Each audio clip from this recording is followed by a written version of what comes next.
बुद्ध को जो आदर दिया दुनिया के दौर में आगे है, बुद्ध को जो चोर और गाली पढ़ा दुनिया के सबसे पिछड़ गया। बुद्ध ने कहा कि मैं ईश्वर नहीं हूँ, मैं ईश्वर का अवतार नहीं हूँ, मैं एक इंसान हूँ। लेकिन यहाँ का जो दुनिया भर के 56 करोड़ भारत के भाग्य के निर्माता जो बैठा हुआ है और उसके पुजेरी बना करके और उसके प्रति आस्था रखने वाले लोग उत्पादन निर्माण से बुद्ध के दर्शन के विपरीत आचरण कर रहे हैं। और कर्म से ही कोई देश दुनिया में सुपर बना है, कर्म से ही कोई दुनिया का क्या कोई परिवार खुशहाल हुआ है कर्म से, या देश खुशहाल होता है कर्म से। चीन वाला कर्म किया है, जापान वाला कर्म किया है, वियतनाम वाला कर्म किया है, रिजल्ट आज उसको अच्छा मिला। हम बुद्ध से कट गए, हम आ गए यहाँ के संत पुजेरी अंधविश्वासियों के फेर में पढ़ करके अपना श्रम शक्ति का दुरुपयोग करके बैनाथ धाम जाते हो या किसी तीर्थ स्थान में जाता है, वहाँ से कुछ मिलता नहीं है, बुझाते हैं कि वहाँ शिव जी खजाना लेकर बैठल बड़ा, सोना सरपी दे देंगे, हमारा इलाज बड़ बीमारी हर लेंगे, नौकरी दे देंगे। ऐसा तक हुआ। और बुद्ध ने कहा कि मैं किसी को कुछ देने वाला नहीं हूँ, न कोई ईश्वर किसी को कभी कुछ दिया हो, तो ईश्वर तो होता नहीं है। बुद्ध ने एक्सेप्ट किया है, मार्क्स ने भी एक्सेप्ट किया कि गॉड इज ग्रेट, ईश्वर महाझूठ है, ईश्वर मानव बनाए हुए हैं, सारे लोग जान रहे हैं। अब भारत में ऐसा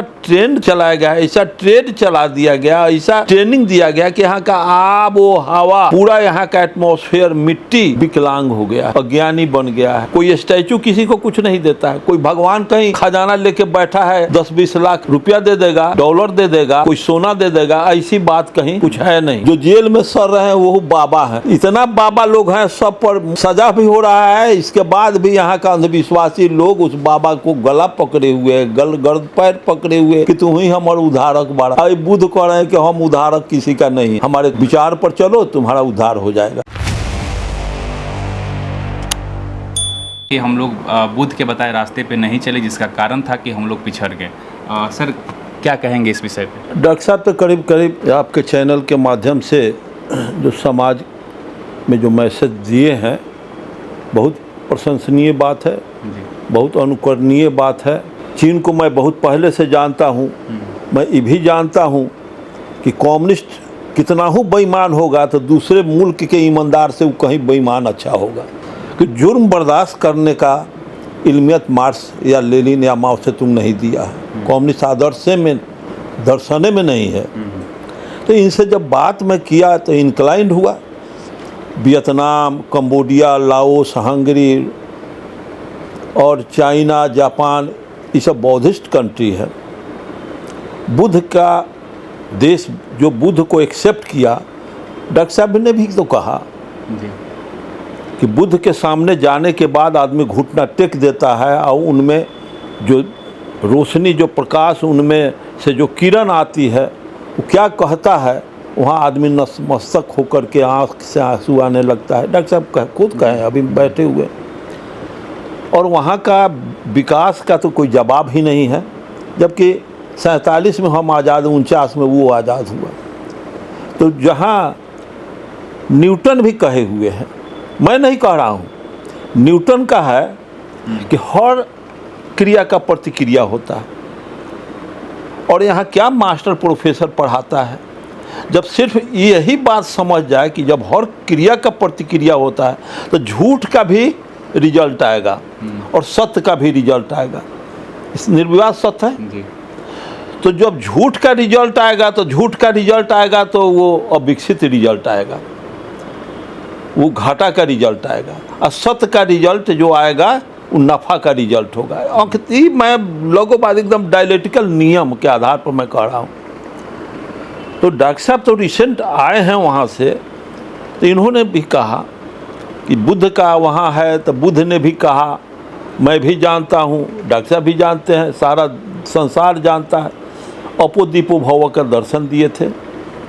और बुद्ध ने कहा कि मैं किसी को कुछ देने वाला नहीं हूँ, और न कोई ईश्वर किसी को कभी कुछ दिया हो, क्योंकि ईश्वर तो होता नहीं है। बुद्ध ने एक्सेप्ट किया है, कि मार्क्स ने भी एक्सेप्ट किया कि गॉड इज ग्रेट, ईश्वर महाझूठ है, ईश्वर मानव बनाए हुए हैं, सारे लोग जान रहे हैं। अब भारत में ऐसा ट्रेंड चलाया गया, ऐसा ट्रेड चला दिया गया, ऐसा ट्रेनिंग दिया गया कि यहाँ का आब व हवा, पूरा यहाँ का एटमॉस्फेयर, मिट्टी विकलांग हो गया है, अज्ञानी बन गया है। ये सब बिना कर्म किए, बुद्ध कहे कि कर्म से ही तुमको कुछ प्राप्त होगा, मैं कुछ नहीं दे दूंगा। कोई स्टैचू किसी को कुछ नहीं देता है, कोई भगवान कहीं खजाना लेके बैठा है 10-20 लाख रुपया दे देगा, डॉलर दे देगा, कोई सोना दे देगा, ऐसी बात कहीं कुछ है नहीं। बुद्ध साफ कह दिए हैं कि मैं कर्म की प्रधानता उन्होंने दिया है कि जो जितना बेहतर कर्म करेगा उसका रिजल्ट उतना ही बेहतर आएगा। अब भारत में मंदिर में डॉक्टर साहब भी तो कहा, इन्होंने तो स्पष्ट कर दिया कि वहाँ कोई बुद्ध के प्रतिमा के सामने जाता है तो वहाँ जो लोग जाते हैं कर जोड़ते हैं, वहाँ चढ़ाया कुछ नहीं जाता है। डॉक्टर साहब अभी कहें तो चढ़ाया कुछ नहीं। यहाँ का जो मंदिर में कोई जाता है तो हम माल खोजता है कि इसके पॉकेट में कुछ माल डाउन करेगा कि न, कुछ चढ़ावना मेवा मिष्ठान चढ़ाएगा, सोना चांदी चढ़ाएगा कि न चढ़ाएगा, ये आशा वो अगोर के जो यहाँ बैठा हुआ है तो उसका तो कर्म है, उसका ही धंधा है। लेकिन बुद्ध चाइना में, जापान, वियतनाम में कोई धंधा बुद्ध को धंधा में कन्वर्ट नहीं किया, क्योंकि बुद्ध ने कहा कि मैं ईश्वर नहीं हूँ, मैं ईश्वर का अवतार नहीं हूँ, मैं एक इंसान हूँ।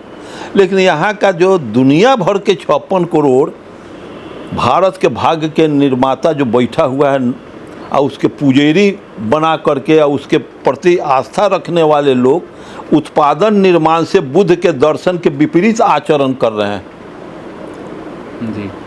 और कर्म से ही कोई देश दुनिया में सुपर बना है, कर्म से ही कोई दुनिया का, क्या कोई परिवार खुशहाल हुआ है कर्म से, या देश खुशहाल होता है कर्म से। चीन वाला कर्म किया है, जापान वाला कर्म किया है, वियतनाम वाला कर्म किया है, रिजल्ट आज उसको अच्छा मिला। हम बुद्ध से कट गए, हम आ गए यहाँ के संत पुजेरी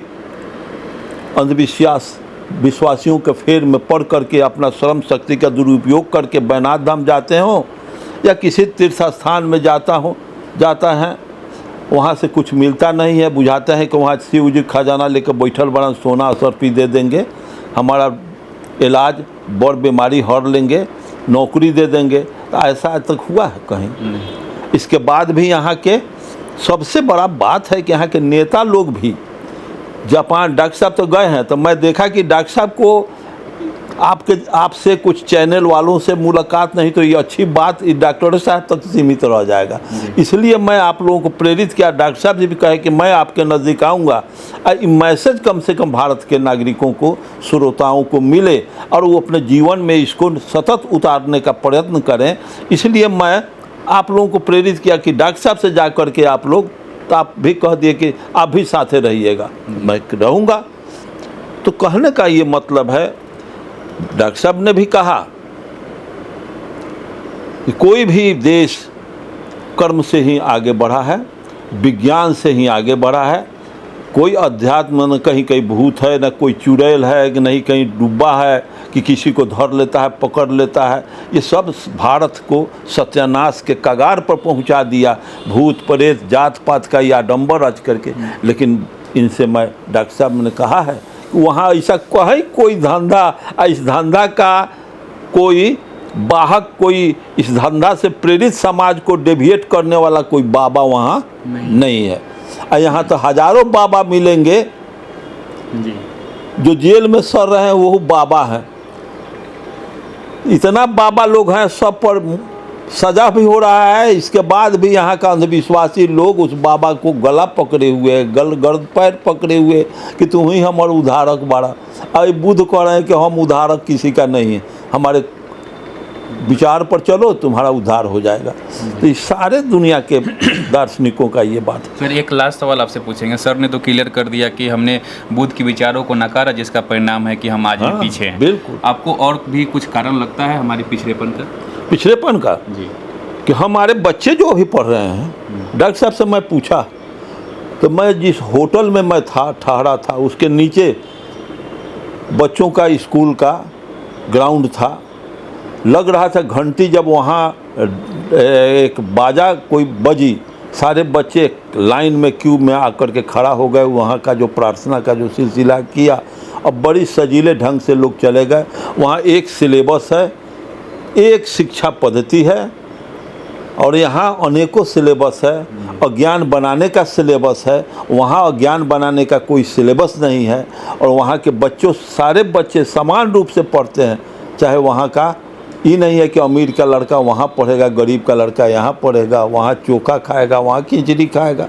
ये वहाँ ऐसी व्यवस्था नहीं है। क्या क्यों नहीं? हम ही जिस समय उम्र से आज से 80 बरस के मैं पूर्णे जा रहा हूँ, मैं जब पढ़ रहा था उस समय हमारे गांव का ज़मींदार का लड़का भी उसी स्कूल में पढ़ता था, और वहाँ का सांसद जो था, विधायक जो था, उसका भी लड़का हम लोगों के साथ पढ़ता था, और जैतपुर स्टेट का भी लड़का हम ही लोगों के साथ पढ़ता था।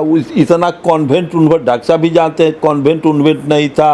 अब यहाँ है वो है, वो सब नहीं, सब एक साथ बैठ के गरीबों का लड़का पढ़ता था एक साथ। और आज देखिए कि सिर्फ गरीब के खिचड़ी खाने के लिए आता है, पढ़ने के लिए नहीं आता है, वही चलाया जा रहा है। क्योंकि जब अज्ञानी रहेगा हमारा बच्चा, हमारा भविष्य जब अज्ञानी में पड़ जाएगा, हमारा भविष्य जब डार्क में पड़ जाएगा, तो डार्क में तो कुछ सूझता नहीं, अंधेरा में किसी को कुछ सूझेगा नहीं। वो अपने भाग्य का, अपने कर्म का सदुपयोग न करके दुरुपयोग कर देगा, तो दुनिया के दौर में पिछड़ते चला जाएगा। जब तक बुद्ध सत्य कहे थे, आज भी बुद्ध को भारत में चोर कहा जाता है। इनके धर्मशास्त्र में बुद्ध को चोर कहा गया, दुष्ट कहा गया, धर्म विरोधी कहा गया है। आज भी एगो यूट्यूब पर 10 गो ब्राह्मण उनको गाली बुद्ध को पढ़ रहा है, आप भी देख लीजिएगा, मैं नहीं कह रहा हूँ। तो बुद्ध को जो आदर दिया दुनिया के दौर में आगे है, बुद्ध को जो चोर और गाली पढ़ा दुनिया के सबसे पिछड़ गया। इसलिए मैं आपके चैनल का आभारी हूँ। मैं चाहता हूँ कि आप इस चैनल को समाज के सामने पेश करें। इन्हीं शब्दों के साथ मैं आपका आभार व्यक्त करता हूँ। तो साथियों, माननीय अरुण कुमार गुप्ता जी का विचार आपने सुना कि किस प्रकार से हम लोग पिछड़े हुए हैं। तमाम बातचीत पे आपकी क्या प्रतिक्रिया हमें कमेंट बॉक्स में जरूर दीजिएगा। मिलते हैं अगले वीडियो में, तब तक आप अपने परिवार का ख्याल रखें। जय हिंद।